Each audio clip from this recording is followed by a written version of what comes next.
예배를 하나님 아버지께 드리겠습니다. 찬송가 70장, 찬송가 70장 피난처 있으니, 찬송가 70장 피난처 있으니 찬양 드리겠습니다.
찬송가 199장, 찬송가 199장 나의 사랑하는 책, 찬송가 199장 나의 사랑하는 책 찬양 드리겠습니다.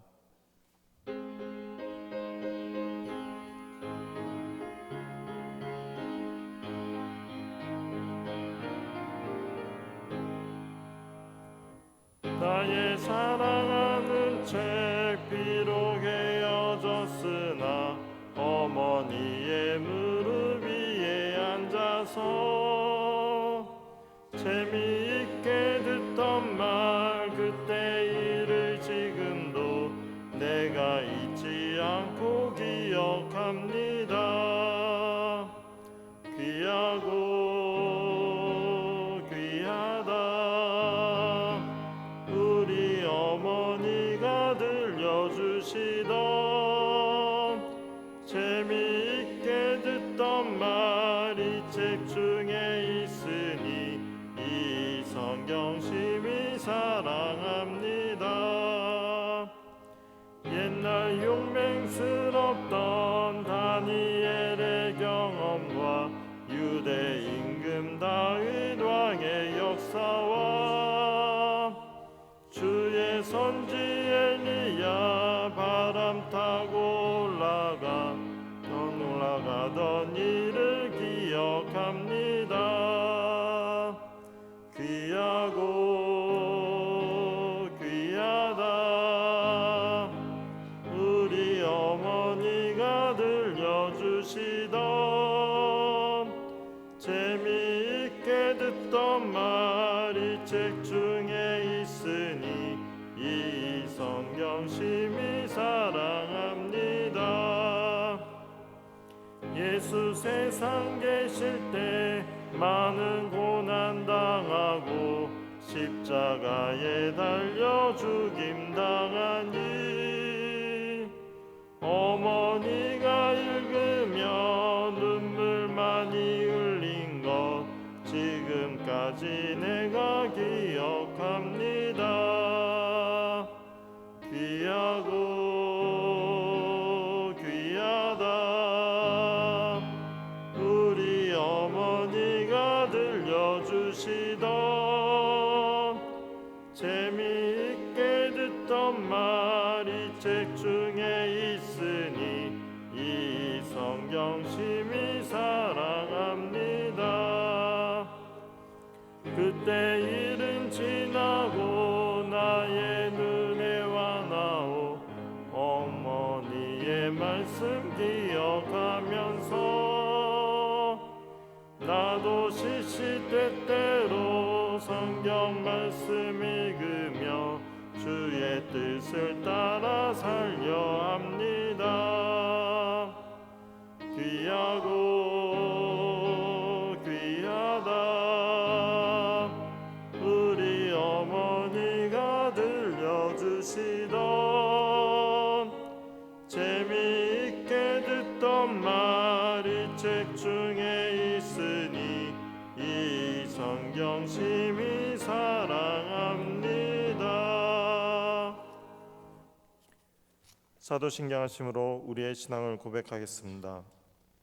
나는 전능하신 아버지 하나님 천지의 창조주를 믿습니다.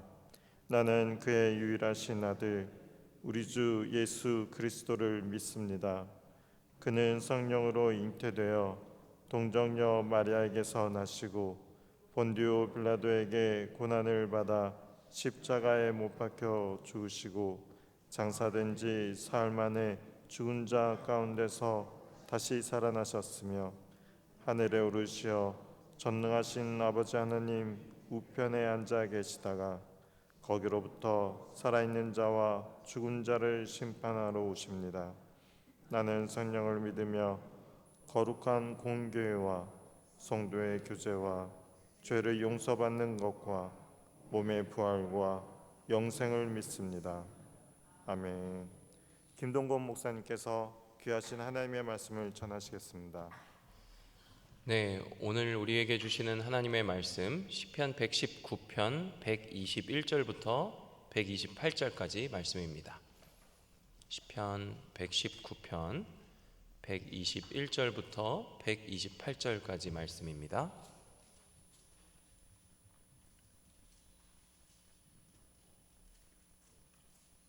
네, 시편 119편 121절부터 128절까지 말씀 봉독하도록 하겠습니다.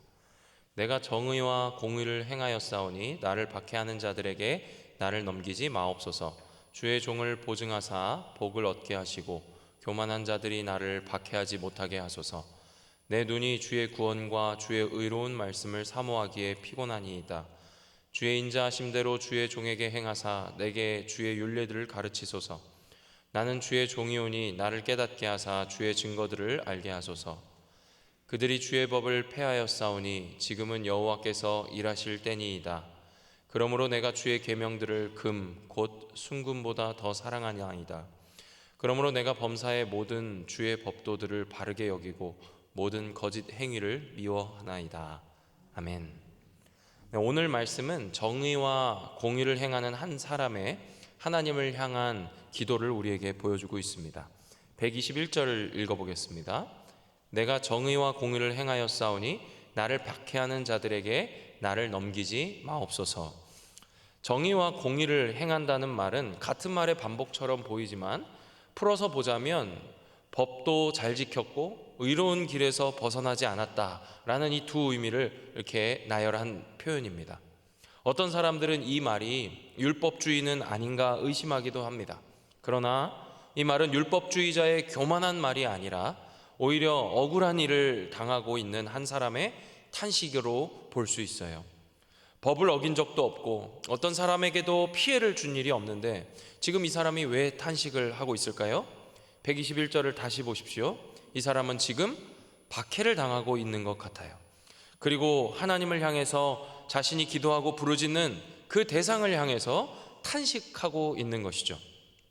우리가 불이 나거나 위급한 상황에 처하면 어디에 전화하나요? 119에 전화하지 않습니까? 오늘 시편, 지금 계속 읽고 있는 시편이 119편이에요. 외우기 쉽죠? 네. 억울한 일 당하고 마음에 불이 난 것 같을 때 여러분 시편 119편을 펴서 읽어보세요. 그럼 우리가 괴로움 가운데 있는 한 사람을 발견합니다. 이 사람은 어떤 사람이냐? 정의와 공의를 행하던 사람이래요. 하나님의 법도를 지키고 불의한 일에 결코 타협하지 않는 능동적인 신자, 그냥 흘러가는 대로 적당주의로 살아가는 그런 사람이 아니라 능동적으로 죄를 멀리하고 영적 전쟁을 기꺼이 감수하는 그 사람이 지금 탄식의 상황 가운데서 자기 기도를 들으시는 하나님을 찾고 있는 겁니다. 이어서 이 사람이 뭐라고 얘기하는지 보실까요? 122절입니다. 주의 종을 보증하사 복을 얻게 하시고 교만한 자들이 나를 박해하지 못하게 하소서. 지금 이 사람은 자신을 하나님의 종이다, 주님의 종이다 라고 이야기하고 있습니다. 종이 어떤 사람입니까? 종은 주인의 말을 따르는 사람입니다. 누군가의 말을 따른다는 건 그 사람의 말에, 그 존재의 말에 아래에 있다는 뜻이죠. 그 말이 법이 되어서 그 말의 지배 아래에 있는 것입니다. 정의를 행하고 공의를 행하는 이 사람은 자신의 탄식을 듣고 계시는 분을 주인으로 모시고 있는 종인 것입니다. 종종 우리는 이런 사람을 만납니다. 예수님을 믿고 교회도 다니고 열심히 예배도 하지만 좀처럼 하나님의 말씀 아래에 살지 않는 사람들을 보곤 하죠. 오늘 본문에 등장하는 이 사람은 그렇지가 않아요. 나의 기도를, 나의 부르짖음을 들으시는 그 분을 자신의 주인으로 모시고 있는 종으로 자기를 인식하고 있어요. 이런 자기 인식 속에서, 그런 정체성 속에서 간구하고 있는데 뭐라고 간구하고 있습니까? 자신을 박해하는 자들로부터 벗어나서 복을 얻게 되기를 간구하고 있어요. 박해한다는 말, 오늘 단락에서만 2번 사용되고 있는 이 말은요, 억압하다, 억누르다라는 말입니다. 자신의 권위를 부당하게 사용해서 내리 누르는 행위를 얘기해요. 부당한 방법으로, 불의한 방법으로 억누르고 억압해서 지배하려고 하는 것, 그것이 박해하다라는 말의 뜻입니다. 이 말은 단순히 나를 괴롭히고 귀찮게 하고 괴롭게 하는 어떤 사람이나 세력을 의미하는 것만이 아니라 자신을 자기의 권세 아래에 두려고 애쓰고 있는 어떤 존재, 그 존재의 그 노력을 의미하는 거예요. 잘 보십시오. 지금 어떤 두 세력의 충돌이 보이십니까? 이 기도자가 스스로 자신의 주인이다라고 고백하는 분과 자신의 주인 되려고 하는 어떤 힘, 이 두 힘의 그 사이에서 끼어 있는 이 기도자의 탄식을 우리는 발견하게 되는 겁니다. 사실 우리는 성경을 통해서 우리가 주인으로 고백하고 있는 진짜 주인과 우리의 주인 되려고 하는 그 세력, 그 사이에 끼어 있는 그 충돌, 그 신자들을 많이 발견하게 됩니다. 아담과 하와가 대표적이죠. 선악과를 먹지 말라 하셨던 하나님의 말씀과 그것을 먹어도 괜찮다라고 하는 뱀의 말 사이에 끼어있던 그 아담과 하와를 기억해 보십시오. 그들만이 아닙니다. 자신을 죽이겠다고 호언장담하며 쫓아오던 그 이세벨의 압박으로부터 기어이 숨어 들어가서 지쳐 잠들어 있던 엘리야에게 주의 사자가 나타나 뭐라고 이야기합니까? 네가 여기서 뭐 하느냐? 일어나 먹으라, 그리고 가라, 네 길을 가라 하는 그 명령, 그 말 아래로 엘리야가 자신을 밀어 넣었을 때 어떻게 됩니까? 40일을 지치지 않고 내리 달릴 수 있는 힘을 얻게 되지 않았습니까? 성경을 통해 발견하게 되는 신자의 모습은 무엇입니까? 늘 이 두 세력 안에 끼어 있는 존재라는 것이에요. 오늘 본문의 기도자 역시 무엇을 복으로 여기고 있습니까? 자신을 억지로 굴복시키려고 부당한 힘, 불의한 방법으로 정복하려는 세력으로부터 벗어날 수 있도록 주님께서 나의 보증이 되어주시는 복을 얻게 해달라고 기도하고 있어요. 그렇다면 이 기도자의 간구의 결론이 이미 나온 것이죠. 이 기도자는 지금 자신이 끼어있는 그 상황 속에서 벗어나서 주님의 말씀 아래에 종으로 사는 것이 나에겐 복입니다, 이렇게 얘기하고 있는 것과 같습니다. 그 사실을 한 번 더 강조하고 있는데 123절을 한번 보십시오. 내 눈이 주의 구원과 주의 의로운 말씀을 사모하기에 피곤하니이다. 이 123절에서 눈길이 가는 표현이 무엇입니까? 피곤하다라는 겁니다. 그럼 피곤하다, 공감 가는 표현이 아닐 수가 없죠. 이 새벽 예배에 달려오신 우리 성도 여러분들, 너무 가뿐하고 개운해서 이 자리에 오셨습니까? 그냥 눈이 저절로 떠지고 막 떴더니 지금 막 새 힘을 얻은 것 같아서 달려 나오신 줄 믿습니다. 그런데 항상 그렇지는 않으시잖아요. 항상 그렇지는 않잖아요. 큰 글자 성경을 보고 있으면서도 돋보기로 이렇게 끼고 봐야지만 보이고, 그렇지 않습니까? 굉장히 피곤한 일입니다. 왜 피곤해요? 일단 책을 읽어야 돼요. 허리도 아프고 목도 아프고 눈도 아픕니다. 그런데 이렇게 필사까지 하시는 분들 보면 정말 대단해요. 저희 어머니께서도 제가 어린 시절에 저를 위해서 이렇게 성경을 필사하신 적이 있으신데, 정말 웬만한 애정이 아니면 결코 말씀을 펴서 읽거나 필사를 하는 것이 쉬운 일이 아니에요. 그래서 이 피곤하다는 말은 뭔가 하기 싫은 일을 해야 돼서 억지로 하는 것 같은 그런 느낌을 줍니다. 그런데 이 말은 사실 그렇게 피곤해지기까지 이 말씀을 붙들고 사모하는 그 마음, 피곤해서가 아니라 피곤해지기까지 너무 즐겁고 행복하고 사모해서 그 일을 하게 되는 그 전까지의 그 마음, 그 애정과 열정을 표현하는 말이에요. 갈망이에요, 갈망. 이게 없으면 죽을 것처럼 여기는 겁니다. 사랑하는 성도 여러분, 우리 안에 이런 갈망이 있습니까? 우린 때때로 말씀 없이도 너무 잘 사는 것 같습니다. 저도 그렇습니다. 사역을 하다 보면 기도를 하고 말씀 읽는 일을 가장 우선시할 뿐만 아니라 중요하게 생각해야 되는데, 일이라는 게 그래요. 일은 계획을 잘 세우고 그 계획대로 물적 인적 자원이 잘 받쳐주면 일은 굴러갑니다. 술술술 됩니다. 막힘이 없어요. 그런데 그러다 보면 기도하고 말씀 읽고 의지하는 일, 그 일을 교회에서 가장 소홀해지게 되는 것 같아요. 그런데 그렇게 일이 잘 되면 뭐합니까? 일을 잘 끝내고 나면 허무함이 몰려와요. 교회 안에서 사역도 생각해 보십시오. 교회에서 사역하시다 보면 언제 가장 기쁘고 기대가 최고조에 이릅니까? 일 당일입니다. 그 사역 당일이에요. 만반의 준비를 다 합니다. 모든 게 완벽해요. 뭐 하나 빠진 것 없이 잘 준비된 것 같습니다. 그렇게 행사를 잘 마치고 나면 뭐가 남습니까? 은혜와 여운과 감사와 기쁨이 남아야 되는데 우리 마음에 허탈감이 남을 때가 있습니다. 그런데 기도하고 말씀 읽고 우리가 기도로 시작할 뿐만 아니라 준비하고 끝까지 말씀 읽고 기도로 붙들고 있으면 뭐가 남습니까? 다른 기대감이 남아요. 이번 행사가 비록 부족하고 미흡하고 뭔가 모자란 게 많은 것 같아 보여도 하나님께서 이 연약함과 부족함을 통해서 또 무슨 일을 하실지 기대하게 되고 싸매주게 되고 감사가 넘치게 된다는 거예요. 여러분, 무엇을 우선시 여겨야 한다는 말입니까? 주의 말씀 붙들고 기도하는 겁니다. 우리는 주의 일을 그렇게 기능적으로 할 때가 있어요. 그런데 일은 그렇게 기능적으로만 다가가도 잘 됩니다. 그게 문제예요. 주님의 말씀을 사모하는 일, 주의 의로운 말씀을 사모하기에 피곤하다라는 이 고백의 속뜻은 주님, 저 주님 말씀 없으면 죽습니다. 저 주님 말씀 없으면 단 한순간도 살 수 없습니다. 이런 고백인 것이죠. 여러분, 우리가 코로나 때 다 겪어보시지 않았습니까? 그 하얀 천조각, 우리 마스크 딱 끼고 있으면 나를 이 마스크가 잘 지켜줄 것만 같이 여기고 살지 않았어요? 이 작고 하찮은 마스크마저도 우리가 그렇게 여기며 살아갔는데, 물론 기도하고 말씀 읽는 일, 지금 당장 내게 아무것도 해주는 것 같지 않고 상황이 바뀌는 것 같지 않은 정말 연약하고 미흡해 보이는 일이지만, 여러분, 그것이 우리를 살게 하는 것인 줄 믿습니다. 오늘 하나님께 기도하는 이 기도자는 계속해서 자신을 종으로 이야기하고 있어요. 124절에도 주의 인자하심대로 주의 종에게 행하사, 125절도 보시면 나는 주의 종이오니 나를 깨닫게 하소서. 오늘 단락에서만 3번이나 자신을 주의 종이다 이렇게 부르고 있습니다. 사랑하는 성도 여러분, 저와 여러분이 스스로 자기를 낮춰서 주의 종으로 살아가는 복을 얻게 되시기를 축복합니다. 이렇게 주님 앞에 나와서 기도하던 이 기도자의 어조가 좀 바뀌는데요, 126절을 읽어보겠습니다.